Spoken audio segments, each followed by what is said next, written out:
যদি আপনি শুকনো কফ বা ড্রাই কফে ভোগেন তাহলে রসুন, দুধ, হলুদ, পাকা কলা, মধু, গোলমরিচ, জোয়ান বা আজওয়াইন, যষ্টিমধু, আদা সব কিছু মিশিয়ে গরম দুধে ফুটিয়ে সেটিকে গরম গরম খান, তাহলে আপনার ড্রাই কফের সমস্যা ঠিক হয়ে যাবে।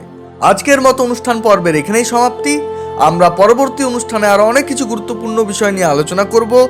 আপনারা চ্যানেলটিকে লাইক, কমেন্ট, শেয়ার এবং সাবস্ক্রাইব করতে ভুলবেন না। ধন্যবাদ।